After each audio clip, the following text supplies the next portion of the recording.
Welcome back to Transmission on Bent TV.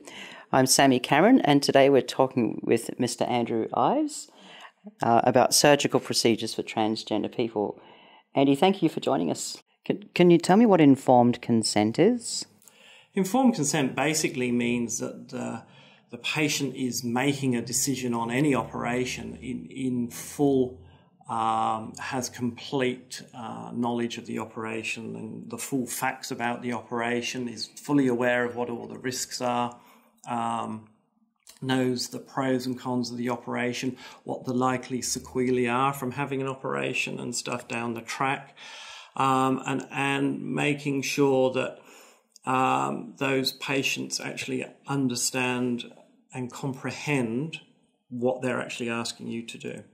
And this is a really important document that you work through with patients. Yeah, I mean, informed consent for any operation is an important aspect of the whole sort of patient management sort of portfolio, if you like, because they have to understand and comprehend what they're asking you to do, because of obviously it's a permanent change no matter what operation it is you're doing that patient is undergoing, and they've got to understand that you can't just suddenly turn the clock back and go, well, undo what we've done, because you can't do that after you've had an operation. Can we talk a little bit about some surgical techniques? Yep, sure. So I wanted to ask about male to female genital surgery. So can you just briefly outline what you'd have to do? Sure.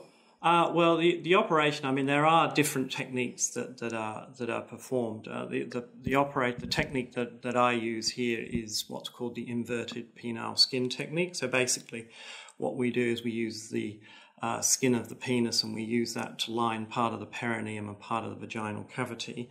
And then I really think of the operation as being in three parts. One is creating the clitoris. One is shortening and opening out the urethra, which is the tube you wee through. And then the final stage, if you like, is creating the vaginal cavity. So that is sort of like the operation in its sort of basic terms. Make it sound so easy. We won't go into too much more detail. Female to male chest surgery. Can you tell me about that?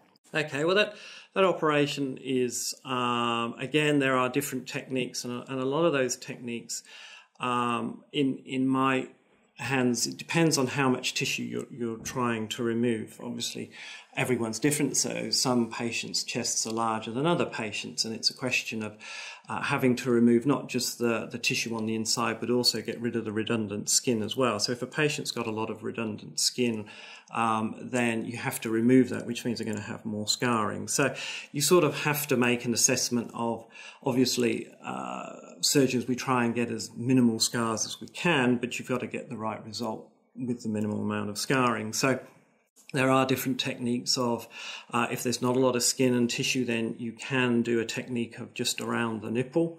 Okay, that's what's known as a periareolar approach. And then if there's more tissue, usually there's approaches of having the scar basically at a straight scar at the level of where the nipple's going to be placed, or one at a lower level where the pec muscle inserts and then the nipple sort of moved up as a graft. So that's briefly what the sort of the techniques involved are and stuff. And as I say, it's a decision that you sort of make when you sort of have a look at the patient's chest and sort of have a chat to them and stuff about which is the best approach to get the best result.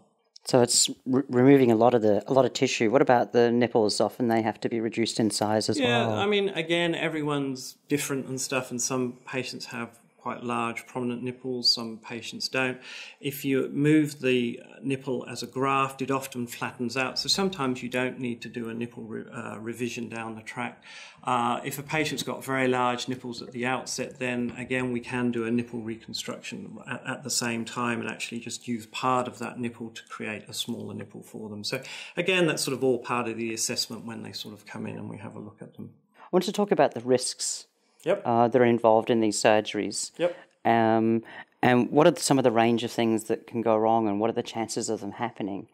Okay, well, when I think about risks for operations, I usually think of them as there are general risks, which are risks from any operation, be it having having a mole taken off all the way up to a heart transplant. And those are sort of general risks. So things like getting an infection, getting a wound that opens up, getting lumpy scars, having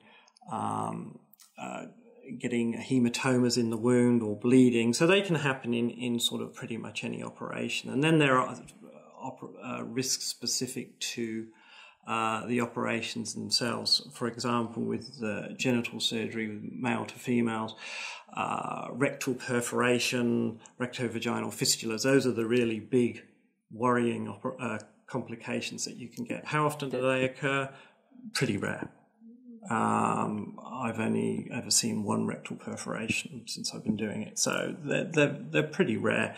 And you know, in chest surgery, probably the commonest I would say probably would be a hematoma in the chest, which is a collection of blood in the chest from where there's not draining. Again, that's not very common, but it can occur occasionally. And when these things happen, they're very dangerous? Blood in the chest is not really a dangerous procedure. I mean, you need to get it out, so you need to take them back to the operating theatre and evacuate it, just because it can cause problems down the track for them.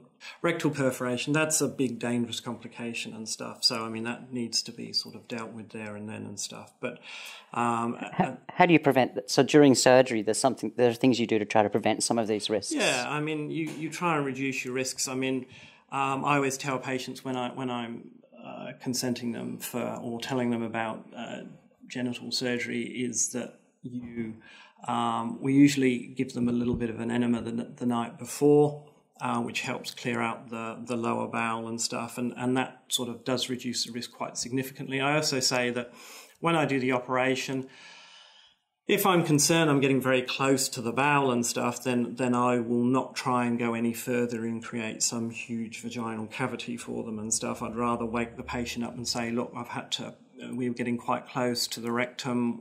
I've given you a slightly shorter vaginal cavity than I anticipated, but we haven't perforated the rectum and stuff. So I tend to be a little bit conservative from that perspective, as I say, rather than, you know, I know some surgeons do try and create these great huge vaginal cavities and stuff, but I mean, as an operation, that is the risky part of the operation, and I think you need to be a little bit sort of keep that in the back of your mind when you're doing it. Because going wrong is just going to be an awful thing for the patient for quite some time afterwards. Well, the methods and the procedures that you then have to do to correct that. If I mean, you repair it initially, but then, you know, potentially you can then get fistulae forming, and you can be looking at the patient then having to have lots of procedures and in and out of hospital to try and get that fixed and stuff. And as I say, I think, you know, if you can avoid it at the outset, it's probably best to. Mm-hmm. You know, I mean, you can deepen a vaginal cavity after it's been created down the track with a further operation. It's a bit more involved and a bit more complicated.